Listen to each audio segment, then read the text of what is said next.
Hello friends, मेरा नाम है कर्नल अमरदीप और आप देख रहे हैं द विनिंग एज डिफेंस। इस चैनल पे हम आपको सैनिक स्कूल, आरएएमसी और मिलिट्री स्कूल के बारे में लाकर देते हैं वेरी वेरी वैल्यूएबल इन्फॉर्मेशन, वो इन्फॉर्मेशन जिसको आप इस्तेमाल कर सकते हैं। और आप ये मानिए कि इन्फॉर्मेशन आपके साथ शेयर करने से पहले हम बहुत रिसर्च करते हैं।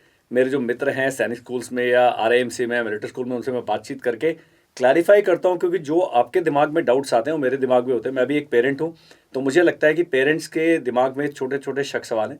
अब राउंड 1 का रिजल्ट आउट हो गया, तो अभी हम क्या करेंगे, बहुत सिंपल एक वीडियो के द्वारा आपको बताएंगे कि आपने क्या क्या करना है। बहुत ज़्यादा चिंतित नहीं होना है, क्योंकि जिसका नाम आ गया, जिसका नहीं आया वो अभी अगर रजिस्टर नहीं किया तो राउंड 2 में जाएंगे। अगर नहीं आता है, नंबर आपके 210 220 से कम है, तो अभी आपके पास और चांस है, तो आप अगले साल की तैयारी करिए।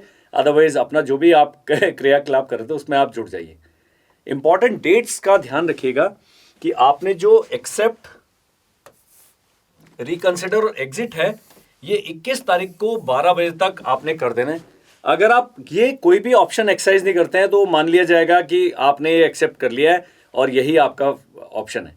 तो ये तो कोई बहुत बड़ी बात नहीं। कई पेरेंट्स हैं, उनका कभी इंटरनेट की प्रॉब्लम होती है या उनको जानकारी की प्रॉब्लम होती है। जैसे मुझे सुबह फ़ोन आया कि मैं बिहार का रहने वाला हूँ और मेरा कपूरथला में मेरे को अलॉट हुआ है एज आउटसाइड कैंडिडेट, क्योंकि उस कैंडिडेट के नंबर ही 271 है। तो जो राउंड 1 का रिजल्ट मैं कल रात को बैठ के स्टडी कर रहा था तो आउटसाइड जो कैटेगरी है वो सब 260 265 से ऊपर ही जाएगा। उससे नीचे वाला आपके आउटसाइड होने के चांसेस बहुत कम है। अपने स्टेट में पुंगलवा का मैंने रिजल्ट देखा, तो पुंगलवा में एक कैटेगरी में 104 100 नंबर भी गया है कट ऑफ। तो होम स्टेट में आपके चांसेस हैं। लेकिन अभी क्या, राउंड 1 का रिजल्ट आ चुका है, जिसका आ गया है आप कट ऑफ देखिए और अपना उस हिसाब से आपने एडजस्ट कर लेना है। दूसरी डेट जो आपने ध्यान देनी है, 20 मार्च अगर आप आज एक्सेप्ट कर लेते हैं से लेकर 4 अप्रैल तक का समय है। इससे हमें इंडिकेटर ये भी मिलता है कि जो राउंड 2 है वो 7-8 अप्रैल से पहले शुरू नहीं हुआ। वो बताऊंगा ऐसा क्यों होगा। और last date of reporting to school है वो 4 अप्रैल शाम को 5 बजे। ये भी ध्यान रखना है टाइम।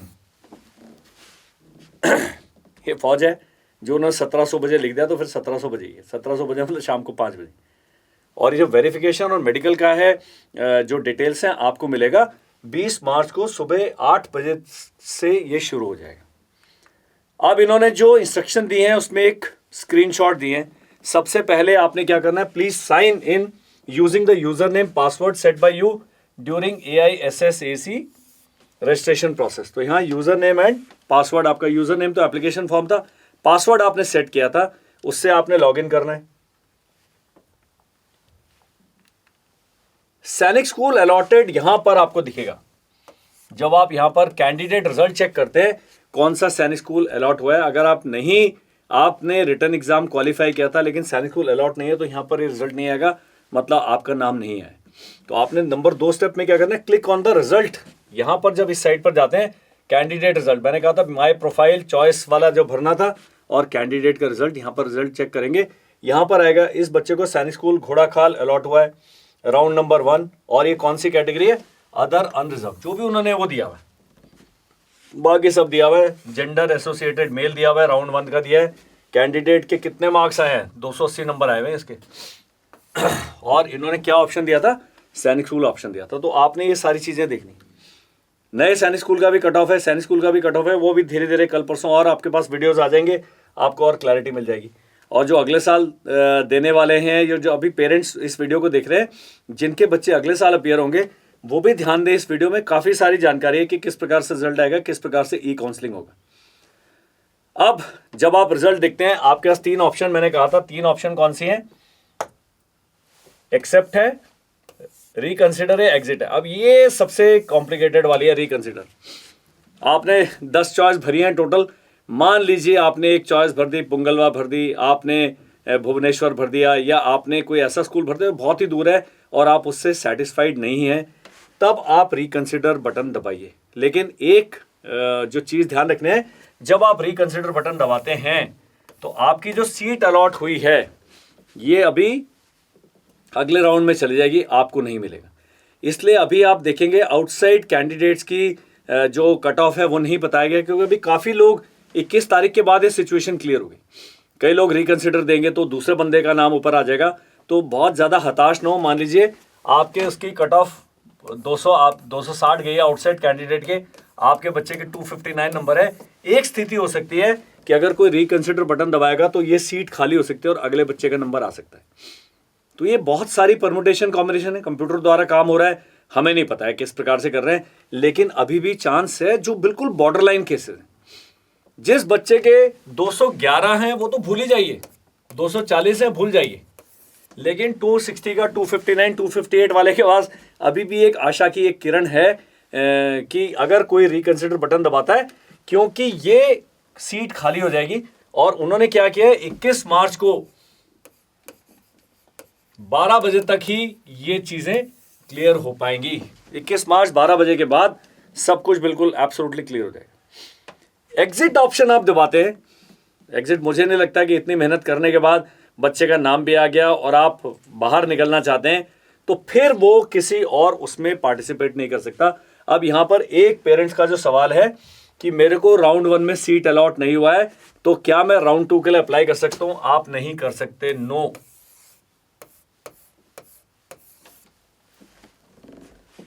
राउंड 2 में कौन जाएगा? राउंड 2 में वो व्यक्ति जाएगा जिसने रिकंसिडर बटन दबाया है या जिसने राउंड 1 में रजिस्ट्रेशन ही नहीं किया है। जिसका राउंड 1 में नाम नहीं आया है वो राउंड 2 में नहीं जाएगा। ये बात आप गांठ बांध लीजिए, ये बात बिल्कुल वो कर लीजिए। अब इधर एक और क्लैरिटी इन्होंने क्लैरिफिकेशन दी, ये इंस्ट्रक्शन का मैंने स्क्रीनशॉट लिया। If a candidates accept the allotted seat, मान लीजिए आप बिहार से हैं, जैसे भाई साहब का सुबह फोन आया था और आपको कपूरथला की सीट मिल गई है।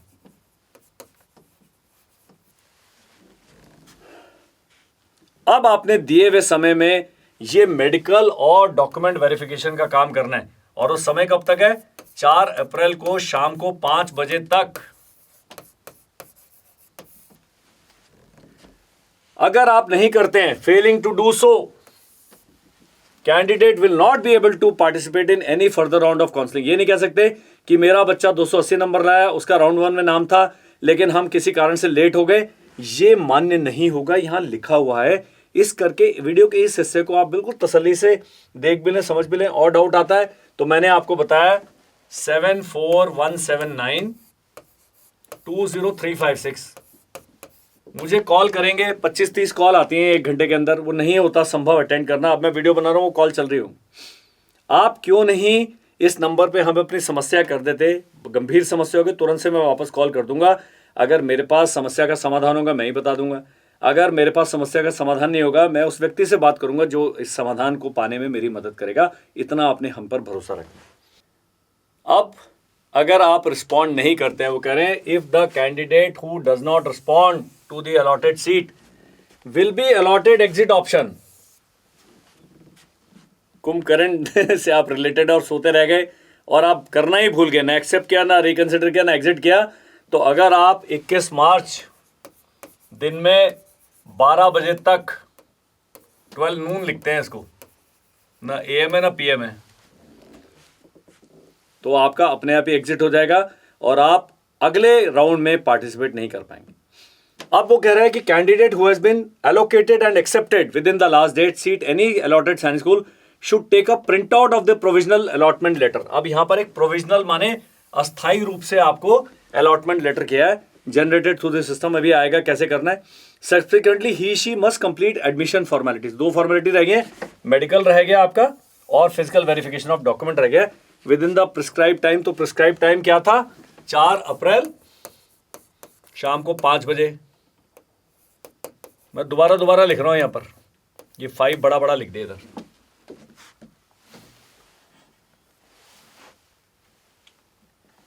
पांच बजे विद मी कहना, कल अमरदीप ने बताया नहीं है।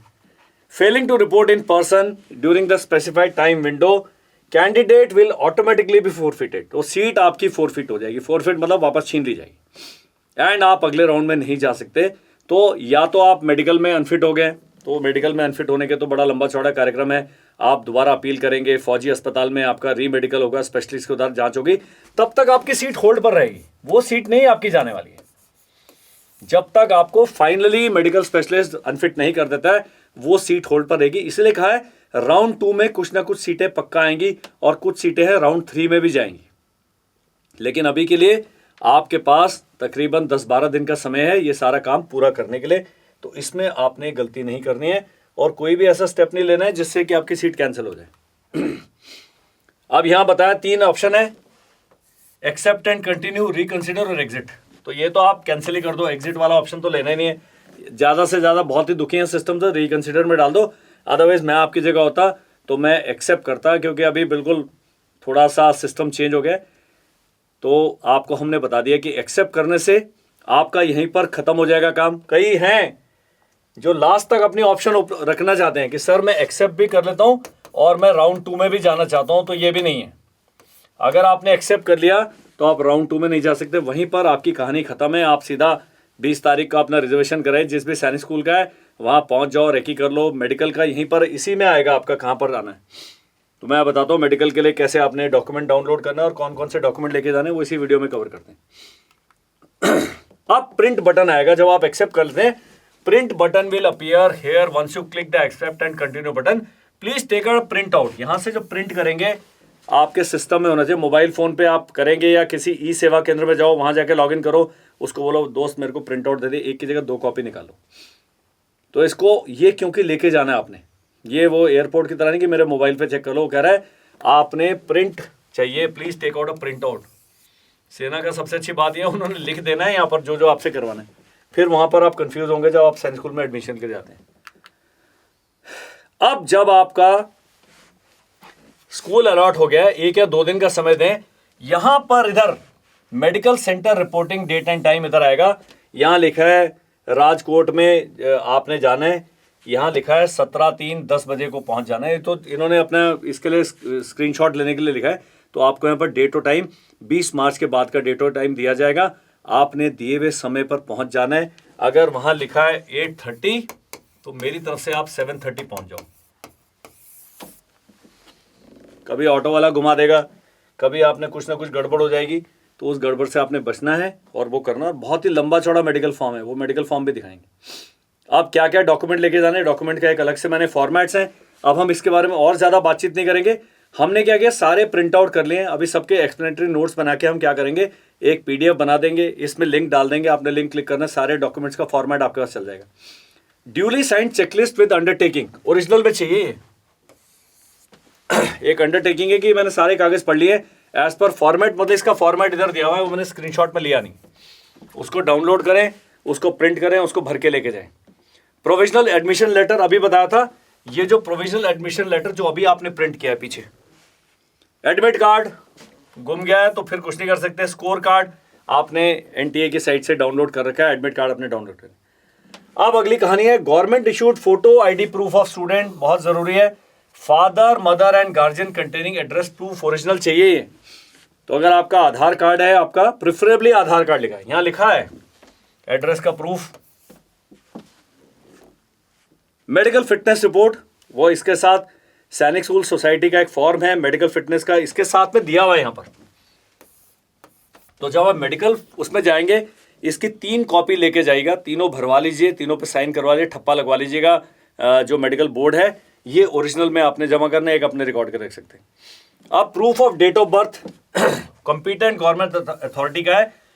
जो सैनिक हैं उनका कहा है कि रिकॉर्ड ऑफिस ने date of birth proof, record office ने जो आपका दिया है पार्ट 2 ऑर्डर, वो डिफेंस पर्सनल का वो चलेगा।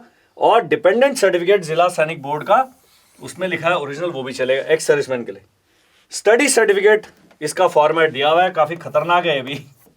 तो इसमें क्या क्या भरना है, आपके स्कूल का जो कई प्रिंसिपल है साइन नहीं करेंगे, उनको मेरे से बात कराना, मैं बताऊंगा कि साइन करना क्यों आवश्यक है। उसके बाद है सर्टिफिकेट ऑफ कैटेगरी, इसके बारे में बहुत सारी बातचीत हो चुकी है, इसका बिल्कुल फॉर्मेट दिया हुआ है। डोमिसाइल सर्टिफिकेट के बारे में बातचीत हो चुकी है। अब कई हैं पेरेंट्स जिनका डोमिसाइल वो कह रहे हैं हमारे स्टेट गवर्नमेंट में बच्चे का बनता नहीं है, तो आप वहाँ पर तहसीलदार के पास जाएं। मैंने एक प्रिंसिपल सर से बात की, उन्होंने कहा कि सर किसी DM VM से आपने लेटर ले लेना है, उस पर साइन कराना है। तो पेरेंट्स अपना डोमिसाइल लेके जाएं, उधर जाके उनके बात करें, राम राम करें, बोलो राम राम साहब मेरे को ये अर्जेंट चाहिए, मेरा बच्चा सेलेक्ट हो गया, तो वो कर देते हैं। कोई भी अधिकारी इतना क्रूअल नहीं है कि आप बिल्कुल एक उसके साथ जाएंगे तो वो कहेगा कि मैं साइन नहीं करूँगा। बहुत हम सब आपकी जो सक्सेस है आपके साथी है, आपके शुभकामनाएं देते हैं। इसी प्रकार जो भी अधिकारी है वो भी करेंगे। लेकिन लेकिन लेकिन ये क्या है, यहां एक डेट दी हुई है, जो certificate of COOC defence category या PPO वाला था, ये अभी आगे है। जब आप सर्विंग सर्टिफिकेट है आपका, उसका डेट क्या है, 1 जनवरी 23 के बाद साइन कराना। तो कई फौजी हैं, छुट्टी पर है 2 महीने की, उन्हें अपने पलटन में एडजुटेंट साहब को लिखना पड़ेगा या फ़ोन करना पड़ेगा और ये फॉर्मेट भेजना, वो फटाफट साइन करके भेज देंगे। यहाँ पर जो कैटेगरी सर्टिफिकेट है 1 जनवरी 2022 के बाद इशू आना चाहिए। तो आपने, मैंने बताया था 1 अक्टूबर 2022 को तो आपने फॉर्म ही भरा है, उसके बाद आप दोबारा एक बार सर्टिफिकेट बनवा लीजिए अगर वो 1 जनवरी 2022 से पहले का है। ऑन एंड आफ्टर यहां पर लोग गड़बड़ करेंगे और फिर आपको सैनिक स्कूल के दोबारा चक्कर काटने पड़ेंगे। ये नहीं कि सर्टिफिकेट में डेट गलत है या पुराना वाला आप लेके चले गए तो आपके बच्चे का कैंडिडेचर कैंसिल हो जाएगा, लेकिन वो होल्ड पे डाल दिया जाएगा, होल्ड पे। तो ये अभी जब आपके पास 10 दिन का समय है, पुराना सर्टिफिकेट लेके जाएं, उसके आधार पर आप नया सर्टिफिकेट उसी अधिकारी से बनवा लें। अब आए इनकम सर्टिफिकेट। इनकम सर्टिफिकेट के बारे में क्लैरिफिकेशन यह है कि अगर आप फौजी व्यक्ति हैं, सरकारी नौकर हैं, तो जो आपका पे स्लिप है वो चलेगा, आपका फॉर्म 16 चलेगा, आपका इनकम टैक्स रिटर्न है ITR वो चलेगा। ये जो बेचारे हमारे व्यक्ति हैं, गांव में रहते हैं, किसान हैं, कुछ ऐसा काम कर रहे हैं जहां पर कोई ऐसे सर्टिफिकेट सरकारी ऑफिस से नहीं मिलता है, आपको तहसीलदार जी के पास जाना पड़ेगा और बताना पड़ेगा जी मेरी इनकम का सर्टिफिकेट, इस पे आप साइन कर दें, वो भी आपको मना नहीं करेंगे। फोटोग्राफ्स है, यहाँ ये भी कॉम्प्लिकेटेड है। पासपोर्ट साइज फोटोग्राफ 5 लिखे हैं तो आप 50 बनवा लो मेरी तरफ से, आजकल 30 रुपए की 30 मिल जाती हैं। इसके साथ में फैमिली फोटोग्राफ है, parents along with the children, passport size, ये पोस्ट कार्ड साइज है। तो जैसे पासपोर्ट साइज तो इतनी छोटी होती है, पोस्ट कार्ड जो होता है, पुराना पोस्ट कार्ड आया, के नए लोगों को तो पोस्ट कार्ड पता नहीं है। यहाँ पर पिताजी हैं, इधर बच्चा है, इधर माता जी हैं, दादा दादी वगैरह मत ले आना बीच में। तो माता पिता बच्चा भाई बहन कोई नहीं चाहिए, तो माँ पिताजी और बच्चा। आप कई फौजी व्यक्ति हैं, उनको प्रॉब्लम आएगी कि भाई मैं तो अभी इधर फील्ड में हूँ, मेरी वाइफ होनी है, तो फोटोग्राफ आप लोग इस प्रकार से दे सकते हैं कि भाई मैं यहाँ पर नहीं हूँ, फोटो नहीं खींचा जा सकता। अगर खींच सकते हैं तो बहुत बढ़िया है। आजकल तो जूम कॉल पे तीनों लोग इकट्ठे खड़े होकर और आपकी फ़ोटो बन जाएगी। ये पोस्ट कार्ड साइज फ़ोटो, ये 2 फोटो चाहिए, ये सब लिखा हुआ है। और लास्ट में अडॉप्शन डीड, अगर कोई बच्चा अडॉप्टेड है तो उसका अडॉप्शन डीड होगा अगर एप्लीकेबल है। इसके अलावा और कोई डॉक्यूमेंट आपने नहीं करना है। अब आपने क्या करना है, चूज वाइजली। जो स्कूल का चुनाव है आपने ठीक ठाक किया है, मीट वो एक्सेप्ट बटन दबा दीजिए।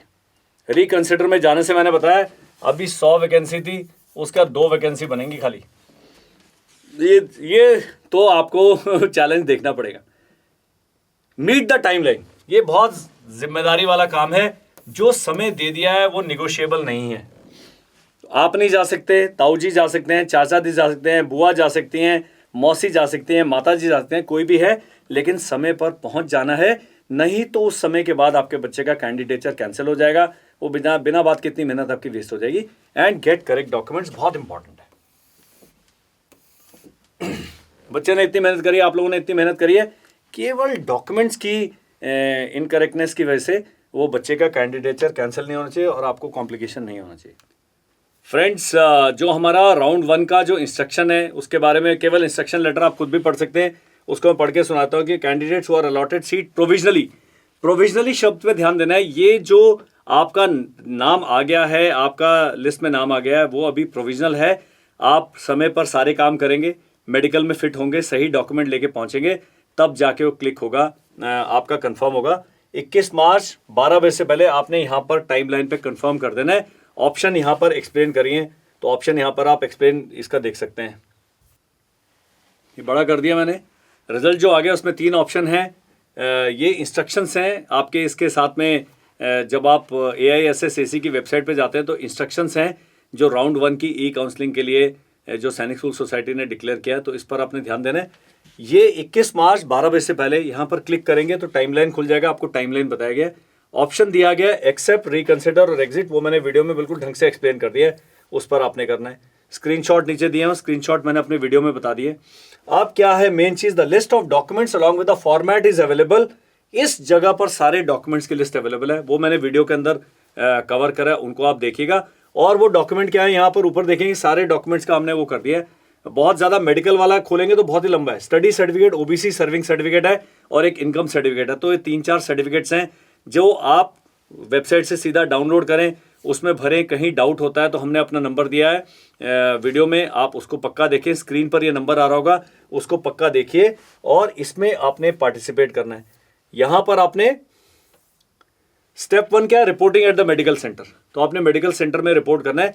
एक बार आपने सीट एक्सेप्ट कर ली है तो कैंडिडेट्स को मेडिकल एग्जामिनेशन के लिए स्लॉट आपको AISSAC की वेबसाइट पर आएगा, किस समय कहाँ पहुँचना है वो पक्का आप ध्यान दें। वो जहाँ पर सैनिक स्कूल है उसी शहर में आपको एक हॉस्पिटल अलॉट किया जाएगा, वहाँ पर समय पर पहुँच जाए।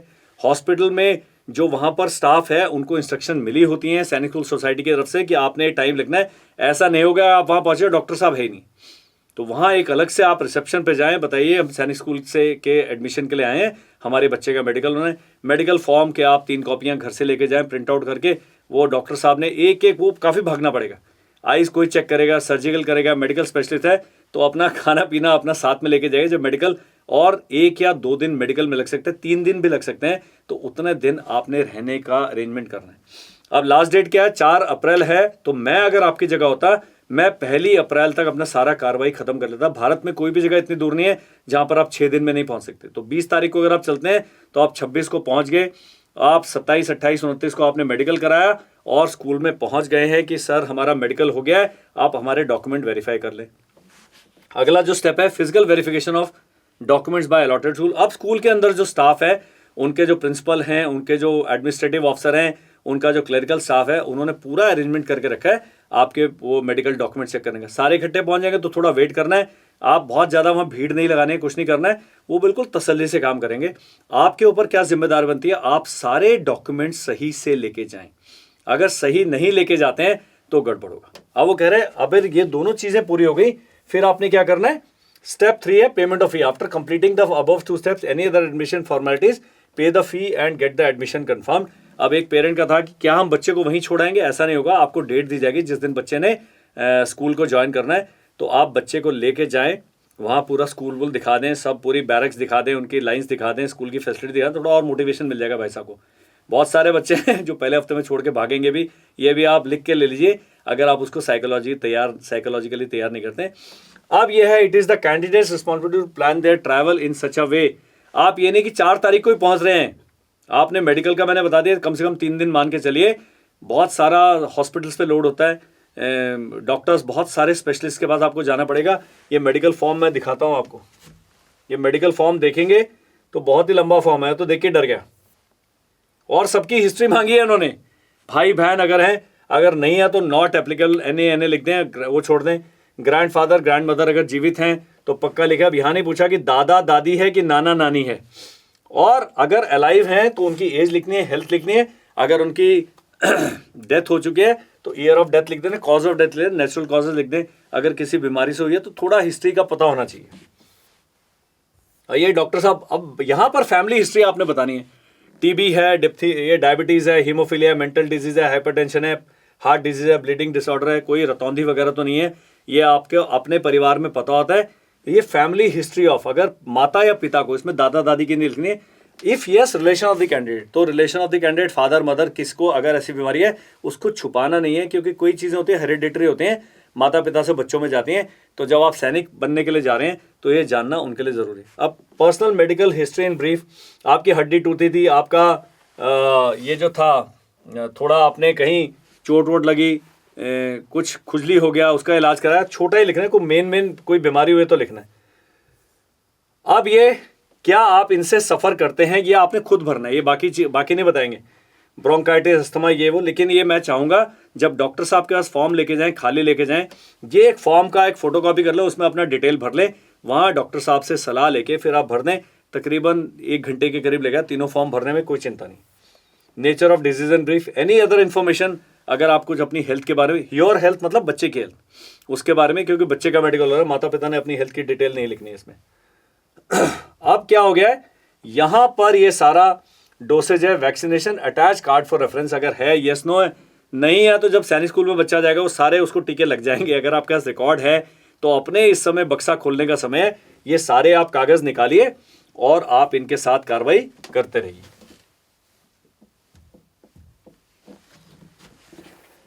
अब ये डिक्लेरेशन साइन करना है, आपने ये कहना है कि जो भी ऊपर दी हुई जानकारी है बिल्कुल सही है और मैं यहाँ पर साइन कर रहा हूँ, ये आपने करना। और इसके नीचे डिटेल भरनी है, सिग्नेचर ऑफ द कैंडिडेट, यहाँ कैंडिडेट के साइन है, name of the candidate, application number, father guardian, ये सब फॉर्म में है, इंग्लिश में है तो आपको इसलिए मैंने बता दिया है, बाकी आप खुद करेंगे। अब ये जो मेडिकल है ये मेडिकल बोर्ड के द्वारा भरा जाएगा, इसमें आपका करने के लिए कुछ नहीं है, लेकिन बहुत सारी जगह पर जाना है, वहाँ पर ब्लड टेस्ट होगा, यूरिन टेस्ट होगा, स्टूल टेस्ट होगा, सारे टेस्ट कराए जाएंगे, उनका अगले दिन रिपोर्ट मिलेगा। और बाकी जो मेडिकल स्पेशलिस्ट हैं, सर्जिकल स्पेशलिस्ट हैं, आई स्पेशलिस्ट हैं, डेंटिस्ट हैं, ये 4-5 जो महानुभाव हैं आपके बच्चे का मेडिकल करेंगे। तो आप देखिए यहाँ पर दिया हुआ है 16 पन्ने का ये फॉर्म है, तो 16 पन्ने आपने भरवाने हैं। बहुत ज़्यादा पेशेंस चाहिए होगी, आप पेशेंस रखें, अपना जो पैक लंच वगैरह है, पीने का पानी वगैरह साथ में लेके जाए और घबराना नहीं है। जो बड़ी हाथी निकल चुके, पूंछ रह गए, पूंछ कोई बस निकलना रह गया, तो बहुत ज़्यादा कॉम्प्लिकेटेड नहीं है। तो इतना मेडिकल को आप तसल्ली से पढ़ लें, कोई डाउट होता है तो नज़दीक में किसी डॉक्टर साहब के पास जाए, वो बता देंगे। अब है क्लास 6 के लिए name of the student who is studying in class 5। यहां पर पेरेंट्स को बहुत डाउट है कि मेरा बच्चा, कई हैं जो छठी में पढ़ रहे हैं, आप छठी का लगा दीजिए, कोई चिंता नहीं है, वापस आपको 6 में ही जाना है।